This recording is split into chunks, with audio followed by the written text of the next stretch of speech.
Good afternoon and welcome to the Washington Foreign Press Center briefing on the U.S. plans to combat COVID-19. My name is Jen McAndrew and I am today's moderator. We have two briefers today, Dr. Anthony Fauci, Director of the National Institute of Allergy and Infectious Diseases, and Mr. Andy Slavitt, White House Senior Advisor for COVID Response. Together, they will discuss the administration's current response to the pandemic, as well as how the U.S. has re-engaged in global health efforts to combat the pandemic. On behalf of the U.S. Department of State, I would like to thank both of our briefers for giving their time today to brief the foreign press. This briefing is on the record, and we will post a transcript later today on our website, fpc.state.gov. Both of our briefers will give short opening remarks, and then we will open it up for Q&A. As you might imagine, we only have a limited amount of time with our briefers, but we'll try to get to as many of your questions as possible. Before I hand the floor over, journalists, if you have not already done so, please take the time now to rename your Zoom profile with your full name and the name of your media outlet. And with that, I will pass it over to Mr. Slavitt for opening remarks to be followed by Dr. Fauci. Over to you, Mr. Slavitt. Thank you, and thank you all for attending. Are you able to hear me okay? Yep, good. In the 3 weeks since the Biden administration has begun, it's been incredibly busy. We are thankful that we are coming in and after a tremendous effort and amount of work that the career civil servants at the U.S. government, as always, have been leading, and that has made our jobs so much easier and more pleasurable. The things that I want to communicate to you are, number one, we have a plan, and that plan in and by itself will not help us succeed. But without a plan, we don't believe we will succeed. And that plan includes things that I think are familiar to you from around the world: clear public communication, accelerating and increasing the vaccination rate here in the U.S., and promoting heavily the use of public health measures, focus on how we reopen schools safely, which is something we've talked about just today, and at other businesses, improving the equitable distribution of healthcare resources in the U.S., which is an ongoing problem, improving manufacturing, and re-entering the global stage and providing more leadership. Obviously, we believe that we have a tough battle with a monumental set of work to do, but we are very committed to making progress every day, leveling with the public, and ultimately, we believe we will succeed because of our focus on science and our commitment to having a whole of government, indeed a whole of country response. And important part of that is being resuming our role as a citizen of the world and leading, of which Dr. Fauci is our representative, is leading much of that for us across the globe. So we look forward to taking your questions. We know that the months ahead will be full of challenges and surprises. We intend to do our best to be ready for those and to work with other countries around the globe to finally defeating COVID-19. Thank you, Mr. Slavitt, and over to you, Dr. Fauci. Thank you very much, Jen. Appreciate the opportunity to be with you here today. Let me just take off on some of the things that Mr. Slavitt said. One of the first things that President Biden asked me to do very soon following his inauguration was to address the WHO Executive Board in their annual meeting. And my message from the president to the board was that the United States is back again on the global scene with regard to our role as a participant and leader in the global effort against COVID-19. I made the announcement on behalf of the president that we will rejoin WHO. We will meet our financial and other commitments to WHO. We will be part of COVAX and a number of other things that will reinstate us onto the global scene. So I just wanted to make it clear that that is a commitment that President Biden has made before he became president and inaugurated, and now we are fulfilling that promise. So that is something that's very important. The other thing that I want to get our foreign colleagues to be aware of is that what the president has said publicly and to those of us on the medical team and his advisors privately is that we will make policies and make recommendations based on science. In fact, his exact words is that science will rule with what we do. Scientific data and evidence will be the foundation of all of the decisions that we make. And in that regard, this is exactly what we're doing. As many of you know, the United States has been hit harder than any other country with regard to COVID-19. It was only just a month or so ago when we were having anywhere from 300,000 to 400,000 cases per day with 3,000 to 4,000 deaths. What we are seeing right now is a plateauing of that with some of the numbers coming down. But what the president has told the citizens of the United States, and we want to make it clear to everyone, that we cannot be complacent because things are looking like they're turning around. We are accelerating our vaccine implementation effort, getting more and more vaccines into the arms of people as the time goes by. But we must continue to implement the public health measures that are so essential in controlling the outbreak. So let me stop there, Jen, back to you, and we'd be happy to take any questions. Thank you, Dr. Fauci. For our journalists, as a reminder, you can ask a question by raising your hand in the participant field or submitting it in writing in the chat box, and I will read it. I see we do have a few hands raised, but before I call on you, I'd like to start with one question from Handelsblatt Media Group in Germany from Annette Meritz. The question is, in order to prevent the spread of new variations, how long will international travel restrictions be necessary? And how satisfied are you with the current state of transatlantic cooperation to fight the virus? Well, either Andy or I could answer that. Let me just take a shot at it and then hand it over to Andy. I mean, obviously, the restrictions on travel are really going to be dependent on the level of viral dynamics in any particular country. We would hope that as we get the level down, and we're looking forward to that over the next few months, that we are always reevaluating in real time what the situation will be with regard to travel restrictions and what travel restrictions in any should be for any individual country.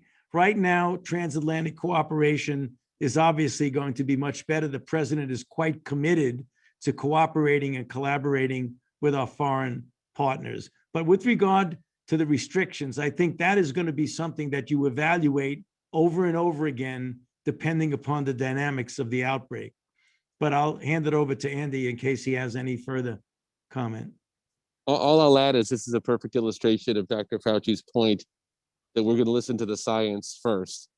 And so we don't know because it's not knowable yet, but we will listen to the recommendations of our scientists and have a fulsome discussion that will be weighted based upon the facts and the data. So we are as hopeful as you all are that that'll be a shorter period of time, but of course we have no guarantee and no ability to have foreknowledge there. Thank you. I'd now like to call on Sho Watanabe. You have been unmuted to ask your question. Okay, can you hear me? Yes, we can. Please go ahead. Thank you very much. My name is Sho Watanabe from Nippon TV, Japan. I'd like to ask Dr. Fauci some questions about the Tokyo Olympic Games. First of all, frankly, do you think the Tokyo Olympic Games can be held safely if we keep this way to defeat the virus? To be more specific, President Biden said that the decision should follow the science. So what exactly do you think is an important criteria and the data? And one more thing is, what kind of the preparation should the government of Japan prepare for thinking the risk of holding such a big event, huge event? Thank you. Well, you know, the answer to that question is very much in line with what I had mentioned a moment ago and what Mr. Slavitt said about the science. It really is going to depend on the dynamics of the outbreak globally and in Japan. You know, we're faced with the same situation on a much smaller scale in the United States when we are asked, when would it be safe to resume our professional athletic system like Major League Baseball and football and basketball and things like that? And the response has been really quite consistent. It is going to depend on the dynamics of the outbreak at the time. If it looks like globally we're seeing a significant downturn in infections, that would make it much more likely that you would have participation much more widely of other countries in the Olympics themselves. The actual decision of holding it obviously is squarely in Japan's corner. They're going to make that decision. What participation is going to occur is going to depend on the level of the outbreak in different parts of the country and in Japan in particular. You're asking me what Japan can do, and that I think is important to make sure that to the extent possible that there are put in place the kinds of guidelines to ensure the safety of the people in Japan who were there and the safety of many, many travelers who will come to Japan. And that would be, what kind of restrictions? Would you make sure that people wear masks? What kind of testing would be involved? What kind of travel issues would be involved? Anything that the Japanese government can do to guarantee the safety, not only of their own citizens, but also of the people who will be traveling to Japan to participate in or to watch the Olympics. Okay, can I get just one follow-up question? Sure. Yeah, you said about the vaccination. So as for vaccination, in some European countries, already some Olympians are started to be vaccinated. So do you think the vaccination for the Olympians should be kind of prioritized? Well, you know, it depends on what kind of access to vaccines that you have in your own country. You know, we have a prioritization right now in the United States because at this stage, although we are planning to get enough vaccine to vaccinate everyone in the country, and we will soon be at that level, we still have a priority of people. Now, it's going to depend upon what Japan wants to do to the prioritization. You'd have to ask yourself, what is the scientific reason to vaccinate the Olympians? If it's going to be because they're going to be in an Olympic village together and you want to make sure that they don't cross-infect each other, that is a reasonable rationale for wanting to do that. So I think that's going to be left up to the authorities in Japan. When we prioritize testing with our athletic groups, we made it very clear that if they were going to conduct their sports, be it football or basketball or baseball, that they would have a prioritization of getting testing. I think the same thing will probably hold true for vaccination. So although I don't want to be the one to saying you should recommend that all the because I don't make policy for the Japanese Olympics, but I could understand if they do decide to do that, the rationale would be because they are going to be grouped together in the Olympic village. And that's going to be a very difficult situation. If someone gets infected, they could spread it very easily to the rest of the athletes. Thank you very much. Thank you. Our next question will come from Beatrice Bulo from Sao Paulo, Brazil, another hard-hit country. Beatrice, we will now ask to unmute you. Thank you. Thank you for your time and for taking that question. So I have two quick questions. One is about the international travel restrictions again in place that suspended the entry of of non-citizens that have been in Brazil and other countries as well. And my first question is, the 14-day period that was established as the period that the traveler cannot be on the specific countries before they attempt to enter in the US, was established by the former administration during a time when the CDC recommended also a 14-day period of quarantine to those who have been exposed in the virus. And now the length of quarantine has changed. The CDC recommends 7 days. So do you plan to update these executive orders about the travel restrictions to be in accordance with the current guidelines from the CDC? And my second question is, you mentioned, Dr. Fauci, that the plans are being reevaluated in real time, depending on the dynamic of the virus globally and in each country. So do you have considerations about the virus dynamic in Brazil and also the mutation identified in Brazil that is also in the US? Andy, do you want to take any of those? I think you're probably best to take certainly the second one and probably the first one as well, as it speaks to how we think about infectiousness. Okay. So with regard to Brazil, I mean, Brazil still now has a mutant that is of concern to us, as you know. It's a mutant that is similar very much to the South African mutation, which, as you know, has really escaped the protection from several of the monoclonal antibodies and diminishes the efficacy of antibodies induced by the 2 vaccines that are available. So there is a concern about that with regard to travel. So I think there's not going to be any change, at least in the immediate future, of the restriction in Brazil. What you were talking about travel restriction, right now, what you're saying is that originally it was 14 days. Now quarantine is 10 days without a test and 7 days with a test. So you're asking a valid question. We still are saying that if you're going to enter the country from a restricted country, you have to have not been in there for 14 days. We have not changed that, but that's something that we're going to be reconsidering, but it still remains 14 days. But your question is really quite appropriate, because if you want to be consistent, it should probably be looking at it according to what the recommendations are.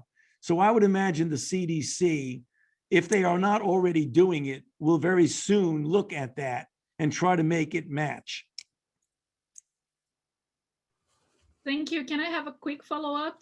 We only have 10 minutes left, so we're going to turn to a few other questions. We had 2 different questions and several advanced questions submitted from Czech Radio, as well as Nikki Natarajan from Indo-Asian News Service, about the availability of vaccines for children under the age of 12 and how far along those trials are and when we can expect children to be vaccinated.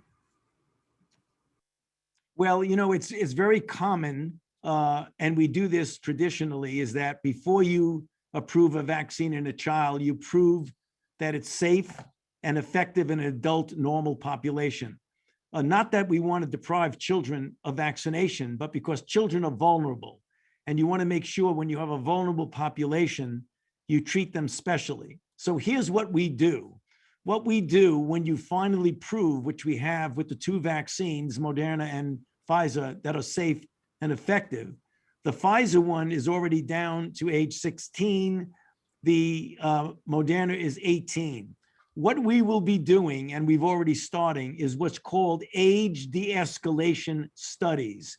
You do a phase 1 or a phase 2A trial going from 16 to 12, 12 to 9, 9 to 6. And you show that A, the vaccine is safe in those individuals, and B, you induce an immune response that's comparable to the level of the immune response that you showed was effective in a normal adult population. We would imagine that at least one of those vaccines will have gotten to the vaccine age de-escalation by the time we get to the end of the summer, the beginning of the fall. So we would hope that we would have at least one of the candidates available for children by the time we get to the end of the summer. unless we get into some issue with safety and immunogenicity, what we don't anticipate that will be the case. Thank you. We've had a few questions on the topic of when can we get back to normal life? That comes from Mushafakil Fazil from Just News BD in Bangladesh. So when can we get back to normal life is the question? May I ask? That is correct. Yes, if you'd like to elaborate on that. Yes, thank you, Dr. Fauci. We are for your great work. We are proud of you. And my simple question is, when will we get back to normal? As the virus started from Wuhan, they already started normal life. So when we will be back to normal as it was before? Thank you very much for your great work again. You know, that could be answered easily by either Andy or I, and it really depends on what, again, the dynamics of the outbreak is. So let me give you a potential scenario. We have vaccines that we are going to be accelerating in the administration to people in our country, in the United States, and it's not going to be the same for every other country. But in the United States, as a prototype, as an example, when we get maybe 70 to 85% of the people vaccinated, we would think that would be the amount that you would likely need for herd immunity, which means you get a blanket of protection over the country and very little viral activity. We would hope that if our schedule for vaccinating people goes along with what we're planning, that we will get to that point probably in the beginning of the fall of this year. And that would mean that we'd have to get an overwhelming proportion of the population vaccinated. If you successfully do that, the level of virus would be very, very low in the community. That being the case, we can gradually get back to some degree of normality. It's not going to be like a light switch that you turn on and off. Now you're abnormal, then you're normal. It's going to be a gradual pulling back in the stringency of the public health measures, such as getting people to be in restaurants, maybe with limited seating, getting theaters open again, being in a situation where you could get schools open with no anxiety about spread in the school. I would think if we do it right for us, it's never going to be completely back to normal. There's still going to be likely a requirement under certain circumstances to wear masks, but it likely will approach normal sometime as we get to the end of this year, provided the variants don't give us a problem. But if we can control them, that likely would be. Now, having said that, it might be very different for different countries. So because what happens in the United States might be different with what happens in another country. As long as you get the level of virus to such a low level where the test positivity is extremely low, then you could start thinking about returning to some degree of normality. Thank you. Thank you. So we do have a hard stop time here of 4 o'clock. So I am just going to read a question submitted in the chat box for the last question. And this is from Jahanazib Ali, Pakistan ARY News. Is COVID-19 going to stay in the world forever, and every year we need to get a vaccine? Last question. Andy, you want to take that?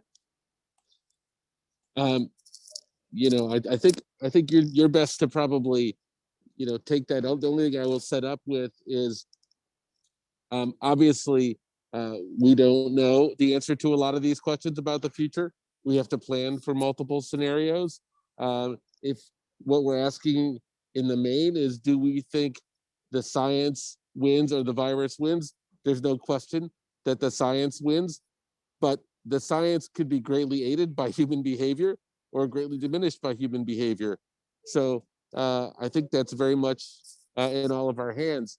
But in terms of, as a practical matter, what that will mean for us every year in terms of the regular vaccinations and so on and so forth, and that sounds probably best to turn to you, Dr. Fauci, to provide your perspective. No, actually, I just to echo what Andy said. I mean, he's absolutely correct. It really is going to depend on on the situation on the ground, and the science will dictate it, it is a possibility that you would have a situation where mutants will arrive, usually because there's viral replication going on somewhere on the planet. And when it's going on somewhere, there's the possibility of a mutation, which would then ultimately get to any given country. We would hope that if we get the global cooperation to get everyone that you possibly could get vaccinated, similar to what we did with smallpox, with polio, and with measles, that you would not have a yearly cycle where the infection would come back again like influenza and you would have to revaccinate. It is conceivable that that would happen, but it isn't inevitable that that would happen. So that's really kind of what Andy was saying. You have to follow the science about what is actually going on. So what I would hope is that we have enough global cooperation and that within a period of a year or two or more, we can get virtually everyone vaccinated, that we don't have a cycle where each season you have to come back and be faced with another version of this virus, which will require vaccination. Like I said, that is conceivable that would happen. I hope not, but I think by vaccinating as many people as we can globally, we would prevent that from happening.